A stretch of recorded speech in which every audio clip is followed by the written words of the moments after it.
You're listening to Gamer Girls Radio, sponsored by the Ping Controller. Welcome back for another gaming news update. It's the Big Saturday Show. Game news from the last week. Oh, I am so ready for this week's lineup. Right. And before we get into this massive stack of updates we have for you today, remember to like, comment, and subscribe for news and more. Absolutely. Also, just a quick reminder that thepingcontroller.com is a good source of gamer merch. Seriously, go treat yourself. You definitely deserve it. You do. So listen up, because today's mission is to get you fully caught up on everything from June 15th to the 20th. We have press releases, YouTube trailers, Steam reviews, like everything. It was a very busy week. It really was. We are looking at how games this week are actively trying to manipulate your stress levels, like going from survival horror all the way down to hyper-specific, ultra-cozy experiences. It's a total roller coaster. Yeah. So let's just start this upbeat news blast with the most intense drop of the week. Oh, the horror demo. Yes. So there is a free Steam Next Fest demo running right now from June 15th to the 22nd. It's for a game called Half-Left by Plank Constant Games. Right. And you're basically trapped in this collapsed megacorp research facility. They're dealing with this unknown flesh-twisting disease. Sounds lovely. Super cozy, right? But here is the major hook: you play as a disabled nurse confined to a wheelchair. Wow. Yeah, it's a top-down atmospheric horror shooter. It's got this really heavy Lovecraftian dread and cynical humor. But replacing typical run-and-gun movement with a wheelchair, how does that change the psychological tension? Oh, it changes everything. I mean, it completely strips away your basic escape reflex. You can't just run away. Exactly. In a typical horror game, your ultimate safety net is your ability to just, sprint away when the monster breaks through the door. Right, you mash the run button in a panic. Yeah. But by binding the player to a wheelchair, the developers take that away. You have to actually manage the momentum and the turning radius of the chair. Oh, that takes real precision. Exactly. Every single turn you take into a narrow, collapsing corridor becomes a calculated risk. You literally cannot just pull a 180 and dash to a safe room. That sounds terrifying. It is. It heightens the claustrophobia exponentially because your movement is entirely deliberate. Okay, that makes total sense. Yeah. It forces you to confront the panic. I love it. Now, moving from fighting for survival in a quarantine facility, let's talk about fighting for survival in a competitive arena. Oh, the esports news. Yes. G2 Esports is making a massive play right now. They are officially partnering with PUBG Mobile Esports. That's a huge deal. It really is. They're trying to aggressively grow the mobile competitive scene in Western Europe. Registration just opened for the 2026 PMCO, which is the Western Europe wildcard. Right. And they even brought on German creator Janica Gaming as their new ambassador. G2's CEO, Alvin Deschalot, noted that Europe is barely scratching the surface compared to Asia's massive mobile scene. Which is very true. And their YouTube trailer even teased that, quote, maybe G2 Scout will be launching. But I have to ask you about this. Western Europe is notoriously diehard about PC and console gaming. Very much so. So are they culturally ready to pack an arena to watch people tap on a phone screen? Where that is the million-dollar question right there. You're right. Western Europe has always been this stronghold for keyboard and mouse dominance. Exactly. But what we have to understand is that mobile gaming in Asia isn't just a fun pastime, it operates as a primary social platform. G2 is betting that the barrier in Europe isn't the hardware, but the presentation. So like a branding issue. Precisely. By leveraging a powerhouse brand like G2 and focusing on creator-led storytelling, bringing in Janica Gaming, they are trying to bridge that cultural gap. If anyone can make it look cool, it's G2. Yeah, if anyone can convince Europe that mobile esports is a high-stakes spectacle, it's them. Totally. Now, speaking of highly competitive international showdowns, let's look at a solo developer who took the competitive spirit of the World Cup to heart. Oh, this story's amazing. It's so wild. Solo indie developer Antoine Graymon from Zyg Studios announced Rogue Striker for Steam. Yeah. It's a fast-paced arcade soccer roguelike. You essentially draft footballers and build synergies. But the craziest part, Antoine made this entire game in exactly 1 month. 1 month? Yeah. He got burned out on his main project and just challenged himself for the World Cup season. Yeah. To me, it sounds like a sports movie montage, Like an 80s training sequence. Exactly. Channeling all that burnout into a hyper-focused creative sprint.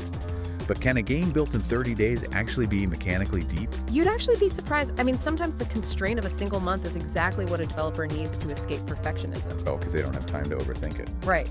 Burnout usually paralyzes creators because their main project becomes this tangled web of expectations. By doing a 1-month sprint on an arcade soccer game, he forced himself to focus purely on the core loop. Just asking, is kicking the ball fun? Exactly. Is it fun? Yes or no. It strips away all the bloat. I love that. Building a functional sports squad in a month is hard enough. But what if you had to build a society to clean up a god's mistakes? Now that is a pivot. Right. Nowhere Studios just launched a Steam Next Fest demo for good heavens. It's a 1 to 8 player co-op survival RPG. This game looks so funny. The YouTube trailer is hilarious. It features this gorgeous 2D Saturday morning cartoon animation. You play as the, quote, 105th chosen one. Because the first 104 didn't make it. Right, and you are sent down to clean up the apocalypses caused by a careless deity named Rar. But here's my hesitation. It features 6 different tech trees. Warfare, sorcery, trickery, homesteading. That sounds like a lot of spreadsheets. It does. How does a game like this avoid feeling like busy work with systems that deep? Well, it really all comes down to the narrative, context, and the visual tone. The brilliance here is combining those deep, crunchy RPG systems with completely absurd comedy. Okay, so the humor distracts you. Exactly. If this were a gritty, realistic survival game, managing 6 tech trees would feel like a total chore. Yeah, I'd be stressing about, like, my character's vitamin C levels. Right. But when you are surrounded by cartoon visuals and the whole premise is fixing the mess of an incompetent god, it masks the busy work. You don't feel bogged down. That makes total sense. From fixing a broken magical world to carefully fixing broken retro tech in the real world, let's talk about Restory. Oh, the repair simulator. Yes. Publisher Tiny Build and developer Mandragora announced a summer Steam launch for Restory. It's this super chill Y2K era electronics repair sim set in Japan. And the hype is massive. It's unreal. We are talking 300,000 playtesters and 400,000 wish lists. The demo lets you fix old cell phones and officially licensed Atari systems. Plus that hilarious knockoff console. The Potento BS. Yes. And you even get an airbrush tool.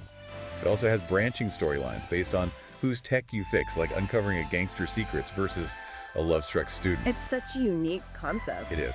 But I have to ask, why are chores like cleaning and fixing old tech incredibly relaxing in a video game, but totally exhausting in real life? Because in a game, you have guaranteed resolution.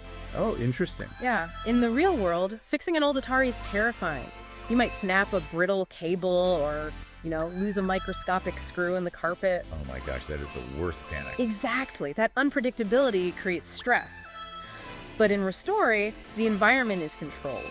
The game gives you the exact tools you need, and if you follow the steps, you are guaranteed a satisfying result. So it's all the dopamine with zero risk of electrocuting yourself. Right, it leaves you in a pure flow state. I love that. Now, while Restory is all about carefully staying in one spot, our next game is all about maximum freedom of movement in a sprawling 3D space. Massilia Echoes of the Past. Yes. French studio Saul Brothers and publisher Nedgecraft are bringing their 3D Metroidvania to PS5, Xbox Series XS, Switch, and PC on June 19th. They're even doing physical editions, which is cool. Really cool. It's inspired by Metroid Prime and Pseudo-Regalia, featuring non-linear exploration across 6 biomes and a 10 to 15-hour campaign. The trailer was super intriguing. And unsettling. There's this creepy glitch in the trailer that repeatedly flashes the text. Stop! Stop! What need heat? Heat! Yeah, very ominous. Super ominous. But looking at the game design, why is nailing traversal and level design in a 3D Metroidvania exponentially harder than in a traditional 2D game? Oh, it's all about the Z-axis and line of sight. Okay, break that down for me. Well, in a 2D Metroidvania, the designer dictates exactly what you see. They put a high ledge there, and you need a double jump to reach it later. Right, it's very controlled. Exactly. But in a 3D space, the player has full camera control. They can look around, spot a distant platform, and try to sequence break by jumping on random scenery. Oh, because players will always try to cheat the intended path. Always. So designing a world that naturally guides the player without holding their hand while ensuring that late-game movement abilities don't completely break the starting area is incredibly difficult. It sounds like a total headache for the devs, but amazing for the players. Absolutely. Speaking of things that are notoriously difficult to nail in a 3D space, let's talk about the absolute chaos of a professional kitchen. Oh boy. Cooking Simulator 2. Yes. Big Cheese Studio just dropped a major update for Cooking Simulator 2, and it's 30% off until June 25th. Nice little discount. Always nice. The update adds a new customer wiki to track flavor preferences, expanded character customization, and improved plating workflows. But we must impartially report on the Steam reviews here. Right, because it's pretty divided. It really is. The game is sitting at a mixed rating, specifically 47% positive. And we are just reporting the facts of this community division. It's a very polarized player base right now. Totally.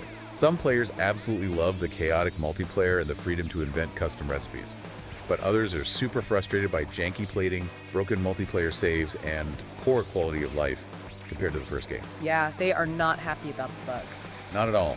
It feels like ordering a 5-star meal and having the waiter trip and spill the entire thing on you. Like, it's messy, but definitely memorable. That is a perfect analogy, and it really highlights the tension of physics-based games. What do you mean? Well, players want the sandbox freedom to accidentally drop a steak and start a grease fire for a laugh. But when they are actually trying to complete a difficult recipe, they demand precision. Right. It's fun until you're trying to win. Exactly. Balancing a wobbly physics engine with structured simulation goals is just a really tough tightrope to walk. Definitely. Well, moving away from the chaotic sounds of a burning virtual kitchen, let's listen to a beautifully haunting musical composition. The new Plague Tale prequel. Yes. Asobo Studio and Focus Entertainment are launching Resonance: A Plague Tale Legacy on August 27th, 2026. I cannot wait for this. Me neither. It follows Sophia to the Minotaur's Island, but the big focus right now is on the BAFTA-nominated composer, Olivier de Rivière. His work is incredible. Truly. The score features the Amalgamation Choir, which is 20 Cypriot Greek female vocalists, and the first track, The Land, is out now. But I have to ask, how does using native languages and ancient instruments, like the karniks and bouzouki, deepen the emotional weight? It's so fascinating because, well, you don't need to understand the literal vocabulary to feel the emotion. Right, I don't speak ancient Cypriot. Exactly. But what Olivier de Rivière is doing by utilizing native languages and ancient acoustic instruments is grounding the fantasy in a raw historical reality. It feels more authentic. Yes, and when you hear a choir singing in the ancient tongue, accompanied by a carnix, which has this incredibly guttural sound, it bypasses the logical part of your brain. Well, it just hits you right in the chest. Exactly. It fundamentally deepens the emotional resonance of the narrative without you even realizing why you feel so overwhelmed. I definitely felt that. And, the importance of emotional resonance in mental health isn't just an on-screen narrative device. It's becoming a huge focus off-screen, too. This next story is really important. It is. The mental health charity, Safe in Our World, just released their 2025-26 Impact Report. They supported over 70,000 games industry employees amid the 3,000-plus layoffs in 2026. Which was just a brutal year for the industry. It really was. And they launched the Mental Health Star accreditation, partnered with Ubisoft for Good Game Playbooks to help kids navigate toxicity, and this is the big one, teamed with Able to Play for a new Headspace category. That Headspace category is brilliant. It helps players find games that support their mental health needs. But how does searching for a game specifically based on its mental health benefits change our relationship with the media? Well, it shifts the entire paradigm. Think about how we've categorized games forever by mechanics, right? Shooters, RPGs, puzzle games. Oh boy. But players have always used games for emotional regulation. They just didn't have the vocabulary for it. Oh, like playing a cozy game when you're stressed. Exactly. By introducing a Headspace category, we are finally categorizing games by their emotional utility. It acknowledges that games are active tools for coping and healing. That is such a beautiful way to look at it. Finding a comforting space actually brings us to a massive digital world that millions already use to escape and relax Teyvat. Oh, Genshin Impact. Yes, and Teyvat is expanding to the moon. Hoyoverse announced the July 1st launch of version Luna the 8th, Sunny Summer Fontinalia. The lore fans are going crazy right now. They really are. Sandrone, the 7th Fatui Harbinger, resurrects as a 5-star cryo claymore wielder with an autonomous construct named Foggio. There's a new elemental reaction called Stellar Conduct. And the space station. Yes. Players literally board a spacecraft to explore the moon. It features altered gravity, ancient dragon ruins, and a space station looking down on Teyvat. The scale of that is just mind-blowing. It is. But jumping up to the moon, that massive vertical expansion, how do they handle the navigation without everyone getting hopelessly lost? Right, because from a narrative standpoint, leaving the planet is amazing, but mechanically, it's a nightmare for the UI. Exactly. My sense of direction is already terrible.